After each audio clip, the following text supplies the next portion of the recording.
வக்பு திருத்தச் சட்டத்தின் மீதான நாடாளுமன்ற விவாதத்தின் போது பேசிய திமுக எம்பி ராசா, இந்த சட்டத்தை தாக்கல் செய்ய ஒரு முஸ்லிம் எம்பி கூட இல்லாத பாஜக முஸ்லிம்களின் உரிமையை பாதுகாக்கப் போவதாக கூறுகிறது என அட்டாக் செய்திருந்தார். ஆனால் வக்பு திருத்தச் சட்டத்திற்காக அமைக்கப்பட்ட நாடாளுமன்ற கூட்டுக்குழுவின் தலைவர் ஜெகதாம்பிகா பால் இந்த சட்டத்தின் மூலமாக பஸ்மண்டா முஸ்லிம்கள் பலன் பெறுவார்கள் என கூறியிருக்கிறார். ஒரு முஸ்லிம் எம்பி கூட இல்லாத பாஜக பஸ்மண்டா முஸ்லிம்கள் குறித்து கவலைப்படுவது ஏன்? யார் இந்த பஸ்மண்டா முஸ்லிம்கள்? அவர்களை திருப்திப்படுத்துவதற்காக இத்தனை எதிர்ப்புகளை பாஜக சமாளிக்க துணிவது ஏன் என்கிற கேள்விகள் எழுகிறதா?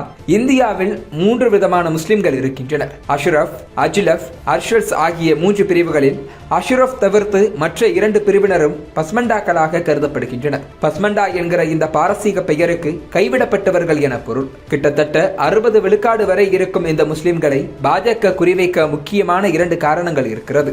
முதல் காரணம், பஸ்மண்டா முஸ்லிம்களின் மூலமாக இந்து சமூகத்தில் அடிக்கடி விமர்சனத்திற்குள்ளாகும் சாதிய வேறுபாடுகள் இஸ்லாமிய மதத்திலும் ஊடுருவி இருக்கிறது என்பதை நிறுவ முடியும். இரண்டாவது காரணம், காங்கிரஸ் உள்ளிட்ட எதிர்க்கட்சிகளின் பிரதான வாக்கு வங்கியாக இருப்பது பஸ்மண்டா தவிர்த்த பிற முஸ்லிம் சமூகத்தினர்தான். இதனால் சமூக படிநிலையில் கீழே இருக்கும் பஸ்மண்டா முஸ்லிம்களை குறிவைத்து கடந்த சில ஆண்டுகளில் அவர்களை தங்கள் வாக்கு வங்கிகளாகவும் மாற்றி வைத்திருக்கிறது பாரதிய ஜனதா கட்சி. இப்படி ஒரு வாய்ப்பு இருப்பதையே 2022ஆம் ஆண்டுதான் அந்த கட்சி கண்டுகொண்டது. அந்த ஆண்டு கட்சியினருடன் நடத்திய ஒரு பேச்சுவார்த்தையில் பிரதமர் நரேந்திர மோடியே பஸ்மண்டா முஸ்லிம்களை ஓட்டு வங்கிகளாக மாற்ற டாஸ்க் கொடுத்து அனுப்பி வைத்தார். அதன் விளைவாக அதே ஆண்டு உத்தரப்பிரதேசத்தில் மீண்டும் ஆட்சியை பிடித்த பாஜக பஸ்மண்டா முஸ்லிம் சமூகத்தைச் சேர்ந்த டேனிஷ் ஆசாத் அன்சாரிக்கு சிறுபான்மை நலத்துறை அமைச்சர் பதவியை கொடுத்தது. அது மட்டுமல்ல, டெல்லியில் நடந்த உள்ளாட்சி தேர்தலிலும் 4 பஸ்மண்டா முஸ்லிம்களுக்கு சீட்டு கொடுத்தது பாஜக. மக்களவை தேர்தல் நெருங்க பிரதமர் மோடியே நேரடியாக பஸ்மண்டா முஸ்லிம்களின் உரிமைகளுக்காக குரல் கொடுக்க தொடங்கினார்.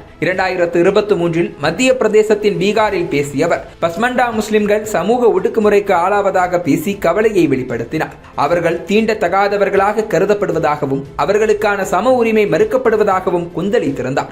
கடந்த மக்களவை தேர்தலில் உத்தரப்பிரதேசத்தில் பிரச்சார கூட்டத்தில் பேசும்போது கூட முஸ்லிம்களை எதிர்க்கட்சிகள் வாக்கு வங்கிகளாக மட்டுமே பயன்படுத்திக் கொள்வதாகவும் அவர்களின் வளர்ச்சிக்காக எதுவும் செய்வதில்லை எனவும் எதிர்க்கட்சிகளை அட்டாக் செய்தார். அதோடு தான் பஸ்மண்டா முஸ்லிம்களை குறித்து பேசினாலே எதிர்க்கட்சிகளுக்கு கோபம் வருவதாகவும் அவர்களால் தான் பஸ்மண்டா முஸ்லிம்கள் இன்னும் அதே நிலையில் வாழ்ந்து வருவதாகவும் பேசினார்.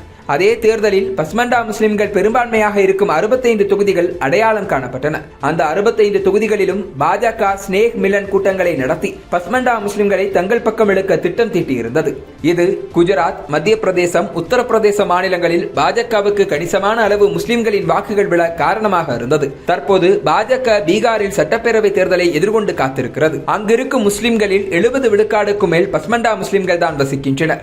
ஏற்கனவே ராஷ்டிரிய ஜனதாதள் மற்றும் காங்கிரஸ் கூட்டணி தான் அவர்களின் பிரதான சாய்ஸாக இருக்கிறது.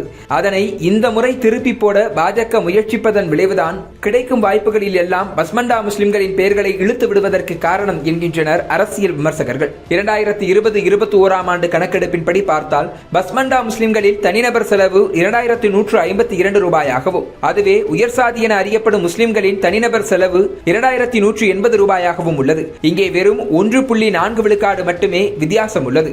அதே நேரத்தில் உயர்சாதி இந்துக்களின் தனிநபர் செலவு திறன் 3321 ரூபாயாகவும் ஓபிசிக்களின் தனிநபர் செலவு திறன் 2180 ரூபாயாகவும் உள்ளது. ஆக உயர்சாதி இந்துக்களுக்கும் ஓபிசிக்களுக்கும் இடையிலான தனிநபர் செலவு திறன் 40 விழுக்காடு வித்தியாசம் இருக்கிறது. உயர்கல்வி பயிலும் பஸ்மண்டா முஸ்லிம்கள் மற்றும் உயர்சாதி முஸ்லிம்களின் எண்ணிக்கை 19.8 விழுக்காடாக இருக்கிறது. ஆனால் இந்துக்களில் உயர்சாதியில் உயர்கல்வி படிக்கும் விகிதம் 46.5 விழுக்காடாகவும் ஓபிசிக்களில் உயர்கல்வி படிக்கும் விகிதம் 36 விழுக்காடாகவும் இருக்கிறது. இங்கு 10 விழுக்காடு வரை வித்தியாசம் இருக்கிறது. ஊதிய வேலையில் இருக்கும் முஸ்லிம்களின் விகிதம் 19.3 இருக்கிறது. இதில் பஸ்மண்டா மற்றும் உயர்சாதி முஸ்லிம்களுக்கு இடையில் வேறுபாடு எதுவும் இல்லை. ஆனால் உயர்சாதி இந்துக்களில் ஊதிய வேலையில் இருப்போரின் விகிதம் 33 விழுக்காடாகவும் ஓபிசிக்களில் அது 19 விழுக்காடாகவும் மட்டுமே இருக்கிறது.